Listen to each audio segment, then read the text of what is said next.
আসসালামু আলাইকুম। আজকের বাংলা নিউজে আপনাকে জানাচ্ছি স্বাগত। এখন শুনবেন সংবাদ শিরোনাম। আমাদের সংবাদটি যদি ভালো লাগে লাইক কমেন্ট শেয়ার দিয়ে জানিয়ে দিন আপনার মতামত। আগামী দিনে শিক্ষা ব্যবস্থাকে ঢেলে সাজাতে কাজ করছে বিএনপি, জানিয়েছেন তারেক রহমান। সবাই সংঘাতের জন্য মুখিয়ে আছে, অল্প কয়েক মাসের মধ্যে দেখতে পাবেন, জানিয়েছেন তথ্য উপদেষ্টা। সরকারের বিরুদ্ধে ৩টি দলকে বিশেষ গুরুত্ব দেওয়ার অভিযোগ ইসলামী আন্দোলনের। দেশের উন্নতি চাইলে দুর্নীতিকে না বলুন, জানিয়েছেন মাসুদ সাইদি। জুলাই সনদ বাস্তবায়নে নির্বাচনের আগে গণভোট চায় বাংলাদেশ খেলাফত মজলিস। জাতীয় ছাত্র শক্তির আহ্বায়ক আবু বাকেরকে লক্ষ্য করে ককটেল বিস্ফোরণের অভিযোগ। সরকারকে নির্দলীয় রূপে পুনর্গঠনের দাবি, জোটগত ৩০০ আসনে প্রতিদ্বন্দ্বিতার ঘোষণা সিপিবির। সীমান্তের ওপারে গোলাগুলি, টেকনাফে নারী গুলিবিদ্ধ। আগামী দিনে শিক্ষা ব্যবস্থাকে ঢেলে সাজাতে কাজ করছে বিএনপি, বলেছেন তারেক রহমান। আধুনিক জ্ঞান বিজ্ঞান ও উদ্বোধনী প্রযুক্তির সঙ্গে সামগ্র রেখে আগামী দিনে শিক্ষা ব্যবস্থাকে ঢেলে সাজাতে বিএনপি কাজ করছে বলে জানিয়েছেন দলটির ভারপ্রাপ্ত চেয়ারম্যান তারেক রহমান। শনিবার বিকালে কিশোরগঞ্জের পাকুন্দিয়া সরকারি উচ্চ বিদ্যালয় মাঠে আয়োজিত একটি অনুষ্ঠানে তিনি এ কথা বলেন। বিএনপি ঘোষিত রাষ্ট্র কাঠামো মেরামতের ৩১ দফা বিষয়ক মেধা মূল্যায়ন পুরস্কার বিতরণী অনুষ্ঠানের আয়োজন করে খন্দকার শামসুল আলম ফাউন্ডেশন। অনুষ্ঠানে তারেক রহমান ছাড়াও বিশেষ অতিথির বক্তব্য দেন বিএনপির স্থায়ী কমিটির সদস্য আব্দুল মুইন খান। অনুষ্ঠানে শিক্ষার্থীদের উদ্দেশ্যে তারেক রহমান বলেন, একটি রাষ্ট্রের উন্নয়ন, সুরক্ষা ও নিরাপত্তার জন্য প্রয়োজন উপযুক্ত শিক্ষা ব্যবস্থা। সেই লক্ষ্যকে সামনে রেখে তাদের জন্য একটা নিরাপদ রাষ্ট্র, নিরাপদ ক্যাম্পাস গড়তে কিন্তু বিএনপি ইতিমধ্যে জনগণের সামনে ৩১ দফা ঘোষণা করেছে।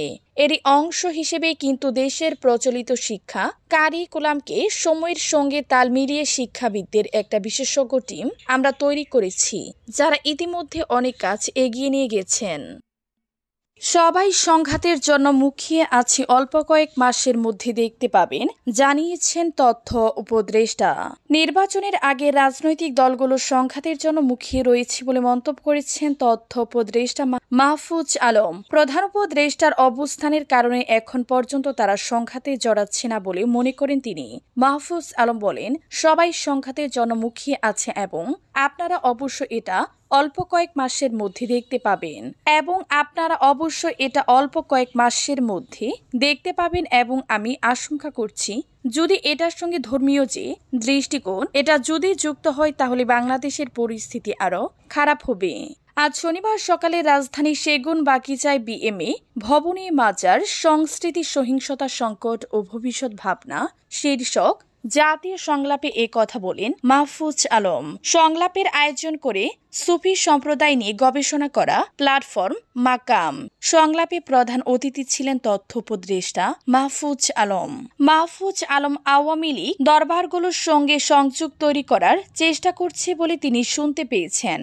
দরবারগুলিকে এটা বোঝানোর জন্য যে অধ্যাপক ইউনূসের সরকার এসে মাজার ভেঙে দিচ্ছে, মসজিদ থেকে বের করে দিচ্ছে। তিনি বলেন, এই কোর্সমিনটা প্রশ্ন অন্তর্বর্তীকালীন সরকারের ইস্যু নয়, এটা ৫০ বছর ধরে চলছে। যখন সরকার পরিবর্তন হয়, মসজিদ কমিটি বদল হয়ে যায়, ইসলামী ফাউন্ডেশনের গভর্নিং কমিটি বদল হয়ে যায়। সরকারের বিরুদ্ধে ৩টি দলকে বিশেষ গুরুত্ব দেওয়ার অভিযোগ ইসলামী আন্দোলনের। সরকারের বিরুদ্ধে ৩টি দলকে বিশেষ গুরুত্ব দেওয়ার অভিযোগ করেছেন ইসলামী আন্দোলন বাংলাদেশের আমির চরমোনাই পীর মুফতি সৈয়দ মোহাম্মদ রেজাউল করিম। তিনি বলেন, সরকারের আচরণ নির্বাচনের লেভেল প্লেইং ফিল্ড সবার সমান সুযোগ নষ্ট করছে।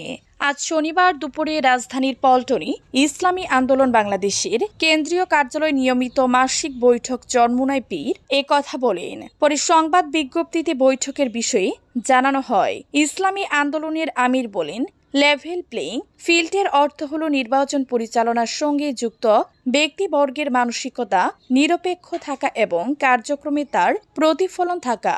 মাঠ পর্যায়ে কর্মকর্তাদের মানসিকতা গঠন হয় সরকারের দৃষ্টিভঙ্গির উপরই। তাই নির্বাচনকালীন সরকারকে সব দলের সঙ্গে সমান আচরণ করা উচিত। কিন্তু বর্তমান সরকার নির্দিষ্ট কিছু দলের প্রতি পক্ষপাতমূলক আচরণ করে যাচ্ছে। সৈয়দ রেজাল করিম বলেন, লন্ডনে বিশেষ একটি দলের সঙ্গে বৈঠক করা, জাতিসংঘের বৈঠকে 3টি দলকে নিয়ে যা এবং সম্প্রতি তিনটি দলকে বিশেষ গুরুত্ব দেওয়ার মাধ্যমে সারা দেশে এবং মাঠ পর্যায়ের কর্মকর্তাদের বিশেষ ধারণা দেওয়া হচ্ছে। এটা নির্বাচন পরিচালনার দায়িত্বে থাকা মাঠ পর্যায়ের কর্মকর্তাদের পক্ষপাতমূলক আচরণে উৎসাহিত করবে।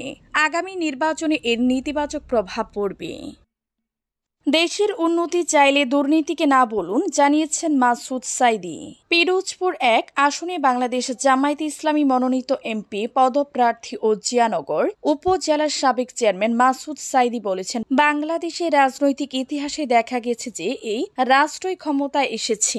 যেই রাষ্ট্রীয় ক্ষমতায় এসেছে কোনো না কোনোভাবে তারা দুর্নীতি, লুটপাট ও স্বজন প্রীতির মাধ্যমে এই দেশের ক্ষতি করেছে। এই দুর্নীতি আজ আমাদের উন্নয়নের পথে সবচেয়ে বড় বাধা। দেশের উন্নতি চাইলে দুর্নীতিকে না বলুন। তিনি বলেন, বাংলাদেশের সাবেক প্রধানমন্ত্রী স্বৈরাচার শেখ হাসিনার 15 বছরের অবৈধ শাসনামলে প্রায় 23,400 কোটি ডলার বা 28,54,800 কোটি টাকা বাংলাদেশ থেকে লুট হয়েছে। এর মধ্যে শুধু পিরোজপুর থেকে আওয়ামী লীগ 1 এমপি লুট করেছে 1,700 কোটি টাকা। শনিবার বাংলাদেশ জামায়াতে ইসলামী পিরোজপুর সদর উপজেলা শাখার উদ্যোগে 7 নং শঙ্কর পাশা ইউনিয়নের চিতলিয়া সরকারি প্রাথমিক বিদ্যালয় ময়দানে আয়োজিত স্থানীয় রাজনৈতিক নেতৃবৃন্দ, আলেম উলামা, গণ্যমান্য ব্যক্তিদের সাথে মতবিনিময় সভায় প্রধান অতিথির বক্তব্যে তিনি এসব কথা বলেন। মাসুদ সাইদি আরো বলেন, কিন্তু এখন সময় বদলেছে। 5 আগস্টের পর বাংলাদেশের জনগণ নতুন একটি অধ্যায়ে প্রবেশ করেছে, নতুন বাংলাদেশ গড়ার শপথ নিয়েছে। জুলাই সনদ বাস্তবায়নে নির্বাচনের আগে গণভোট চায় বাংলাদেশ, জানিয়েছেন খেলাফত মজলিস। জুলাই সনদ বাস্তবায়ন করতে জাতীয় নির্বাচনের আগে গণভোট দেওয়ার দাবি জানিয়েছে বাংলাদেশ খেলাফত মজলিস। তারা বলেছে, এই সনদের আইনি ভিত্তি প্রতিষ্ঠার জন্য প্রয়োজনীয় সাংবিধানিক প্রক্রিয়া অবিলম্বে শুরু করতে হবে। জাতীয় নির্বাচন অনুষ্ঠানে যে সময় নির্ধারণ করা হয়েছে তার আগে গণভোটের মাধ্যমে জনগণের মতামত গ্রহণ করতে হবে। খেলাফত মজলিসের কেন্দ্রীয় সাধারণ পরিষদের 8ম অধিবেশন ও মজলিসের সুরার জরুরি অধিবেশনে দলটির নেতারা এই কথাগুলো বলেন। আজ শনিবার সকালে রাজধানীর মতিঝিলের মুক্তিযোদ্ধা সাদেক হোসেন খোকা কমিউনিটি সেন্টারে এই অধিবেশন অনুষ্ঠিত হয়।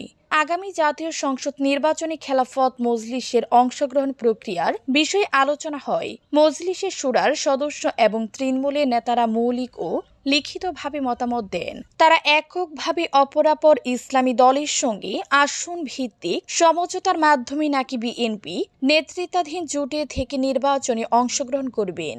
অধিবেশনের উদ্বোধনী বক্তব্যে খেলাফত মজলিসের আমির মাওলানা মামুনুল হক বলেন, যে কোনো মতামত ও সিদ্ধান্ত গ্রহণের ক্ষেত্রে তাদের ইসলাম, দেশ ও সংগঠনের কল্যাণকে পর্যায়ক্রমে বিবেচনায় নিতে হবে। জাতীয় ছাত্র শক্তির আহ্বায়ক আবু বাকিরকে লক্ষ্য করে ককটেল বিস্ফোরণের অভিযোগ। জাতীয় নাগরিক পার্টির সহযোগী ছাত্র সংগঠন জাতীয় ছাত্র শক্তির কেন্দ্রীয় কমিটি আহ্বায়ক আবু বাকির মজুমদারকে লক্ষ্য করে ককটেল বিস্ফোরণ ঘটানো হয়েছে বলে অভিযোগ করেছেন তিনি। আজ শনিবার রাত 8:30টার দিকে রাজধানীর ইন্টারকন্টিনেন্টাল হোটেল মোড় এলাকায় এই ঘটনা ঘটেছে বলে এক ফেসবুক পোস্টে জানিয়েছেন আবু বাকির মজুমদার। ফেসবুক পোস্টে আবু বাকির মজুমদার লিখেছেন, কিছুক্ষণ আগে রাত 8:23 দিকে ইন্টারকন্টিনেন্টাল মোড়ে আমার বাইকের সামনে ককটেল মারা হয়েছে। রূপায়ণ টাওয়ারের সাংগঠনিক মিটিং এর উদ্দেশ্যে যাচ্ছিলাম। রাজনৈতিক কারণ, এক্সটার্নাল বাহিরের এবং ইন্টারনাল অভ্যন্তরীণ অনেকের শত্রু হয়েছে। আলহামদুলিল্লাহ এখনো সুস্থ আছি, দোয়া করবেন। পরে এ বিষয়ে আবু বাকির মজুমদার মুঠোফোনে প্রথম আলোকে জানান, তিনি মোটর সাইকেলে করে শাহবাগের দিক থেকে বাংলা মোটরের রূপায়ণ টাওয়ারের দিকে যাচ্ছিলেন।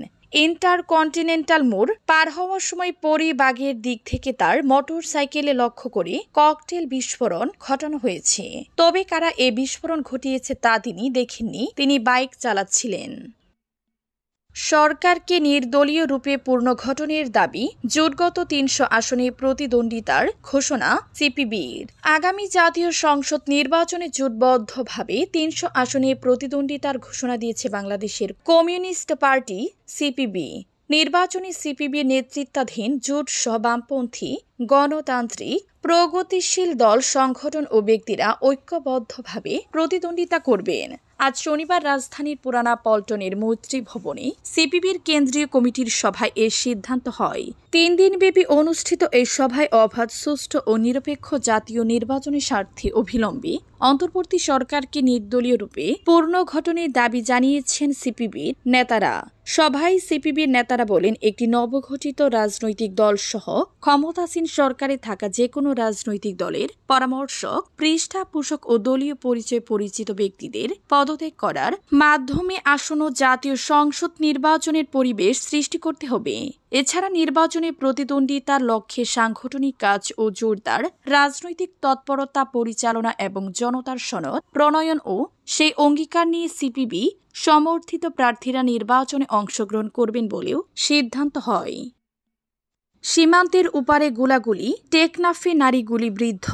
মিয়ানমারে রাখাইন রাজ্য থেকে আসা গুলিতে কক্সবাজারে টেকনাফের হোয়াইকেংকে সেনোয়ারা বেগম ৩৫ নামের এক নারী আহত হয়েছেন। এছাড়া আরেকটি গুলি এসে পড়ে একটি দোকানে। শনিবার বিকেলে হোয়াইটিকিং ইউনিয়নের ছেদ্রি বিচ এলাকায় এ ঘটনা ঘটে। প্রথম আলোকে এ তথ্য নিশ্চিত করেছেন হোয়াইকং ইউনিয়ন পরিষদের ইউপি চেয়ারম্যান নূর আহমদ আনোয়ারি। স্থানীয় বাসিন্দা মুস্তাক আহমদ বলেন, শনিবার দুপুরের পর থেকে বিকেল পর্যন্ত মিয়ানমার থেকে ব্যাপক গোলাগুলির শব্দ ভেসে আসে।